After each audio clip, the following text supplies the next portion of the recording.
Hello everyone. Today we are going to discuss section 41B. Section 41B Criminal Procedure Code. Section 41B Criminal Procedure Code Procedure of Arrest and Duty of Procedure Making Arrest.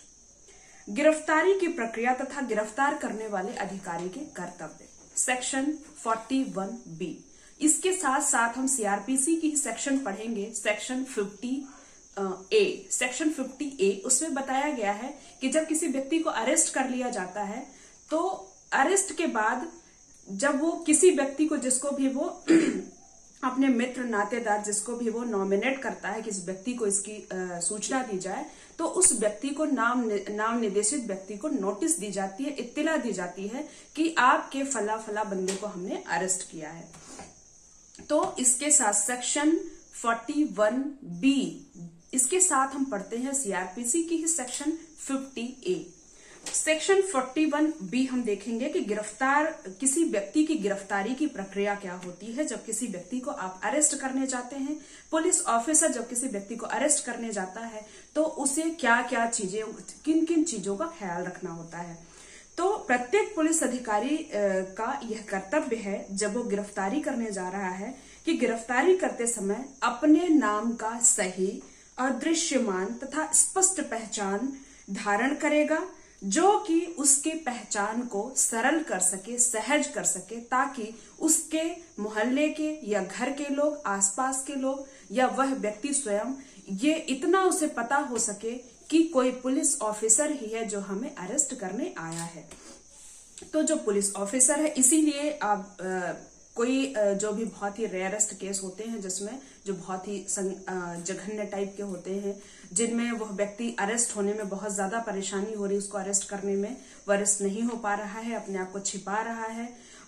कोई संदिग्ध अवस्था में है, कोई संदिग्ध व्यक्ति है जो कहीं बाहर है या फिर वेशभूषा बदल चुका है, जिसकी गिरफ्तारी ऐसे पुलिस वर्दी में जाए तो अरेस्ट उसकी गिरफ्तारी संभव नहीं है. उस व्यक्ति में ही पुलिस ऑफिसर जो होता है वो छद्म रूप धारण करता है, किसी दूसरे नाम से और दूसरे वेशभूषा में जाके उसे अरेस्ट करता है. वरना जो नॉर्मल केसेस होते हैं या फिर जनरल जो एक रूल है गिरफ्तारी का, उसमें यही है कि पुलिस ऑफिसर प्रॉपर अपना उसका जो ड्रेसिंग सेंस होता है प्रॉपर वर्दी में होना चाहिए. पुलिस की जो वर्दी होती है, अपना नाम जो भी वो अपना एक पैच लगाए रहते हैं, अपना बैच जो होता है उनका वो होना चाहिए, प्रॉपर जो उनका सेटअप है पूरा उसमें होना चाहिए. तो इसमें बताया गया है कि पुलिस ऑफिसर जब गिरफ्तारी करने जाता है तब उसे किन किन चीजों का ख्याल करना चाहिए. तो गिरफ्तारी करते समय वह व्यक्ति अपने नाम का सही दृश्यमान और पहचान धारण करेगा जो कि उसकी पहचान को इजी कर सके, सहज कर सके या सरल कर सके. फिर गिरफ्तारी का ज्ञापन तैयार करेगा. वहां जाके जिसकी गिरफ्तारी हो रही है वहां जाके वो मेमोरेंडम तैयार करता है और उस मेमोरेंडम में कम से कम एक साक्षी का हस्ताक्षर होता है जो गिरफ्तार किए गए व्यक्ति के परिवार का सदस्य हो या फिर उस मोहल्ले का जो एक सम्मानित व्यक्ति होता है, जो थोड़ी श्रेष्ठ व्यक्ति माना जाता है, जिसकी कंसल्ट हर कोई लेता है किसी काम में. तो उस सम्मानित व्यक्ति का अनुप्रम उसके द्वारा अटेस्टेशन उसका होना चाहिए, अनुप्रमाणन होना चाहिए और गिरफ्तार किए गए व्यक्ति द्वारा ही उस पे प्रति हस्ताक्षरित किया जाना चाहिए, उसके द्वारा हस्ताक्षरित किया जाना चाहिए जो पुलिस ऑफिसर मेमोरेंडम रेडी किया है. फिर नेक्स्ट है, जब तक मेमोरेंडम में उसके परिवार के किसी सदस्य द्वारा अनुप्रमाणन नहीं किया जाता है, अटेस्टेशन नहीं किया जाता है, तो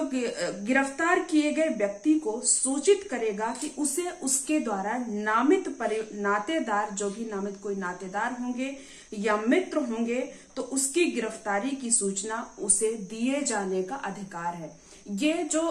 मैं एक वीडियो आपको अलग से बनाऊंगी आपके लिए कि जो गिरफ्तार व्यक्ति हैं उनके क्या क्या राइट्स हैं, यानी कि जो ऑफेंडर हैं, जो अपराधी हैं या फिर अक्यूज्ड हैं, उनके क्या क्या राइट्स होते हैं, अरेस्ट होने के बाद किसी व्यक्ति के क्या क्या राइट्स होते हैं. कई बार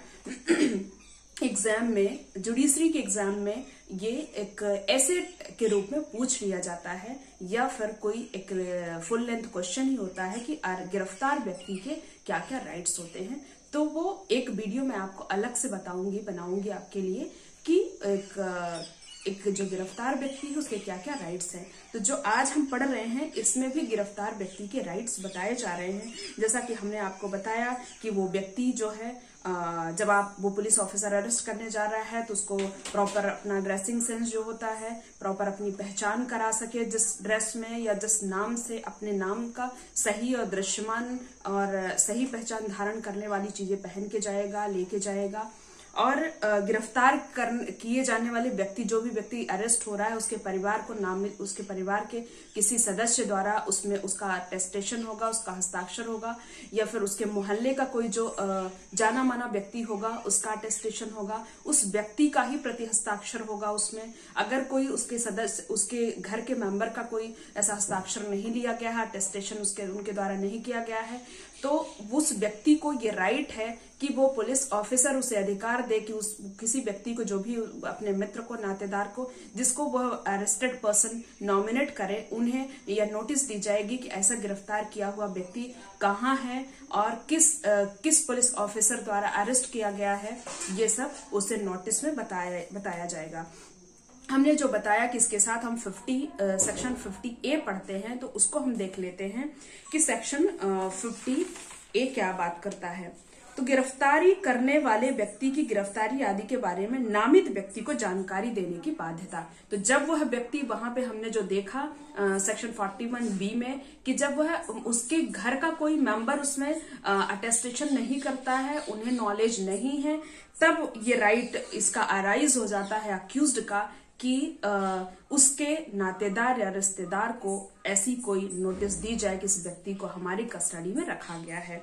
तो इस संहिता के अधीन कोई गिरफ्तार करने वाला प्रत्येक पुलिस अधिकारी, इस संहिता के अधीन CRPC के अधीन कोई व्यक्ति अगर अरेस्ट किया जाता है तो पुलिस ऑफिसर या अन्य व्यक्ति जो भी अरेस्ट किया है, ऐसी गिरफ्तारी और उस स्थान के बारे में जहां की वह व्यक्ति अरेस्ट करने के बाद रखा गया है, उसके बारे में जानकारी उसके मित्र को या उसके नातेदार को या अन्य व्यक्ति को, जिसे कि गिरफ्तार किया गया व्यक्ति नॉमिनेट करे कि इस पर्सन को बता दो मेरे अरेस्ट के बारे में, मेरी गिरफ्तारी के बारे में, उसे इस गिरफ्तारी की नोटिस दी जाएगी, बताया जाएगा। और फिर इसका सेकंड क्लॉज कहता है कि उसके पुलिस अधिकारी गिरफ्तार किए गए व्यक्ति को जैसा कि पुलिस थाने में लाया जाता है, जैसे ही वो पुलिस थाने लाया जाएगा, पुलिस कस्टडी में लाया जाएगा, तभी उसको यह राइट अराइज हो जाता है कि अक्यूज्ड पर्सन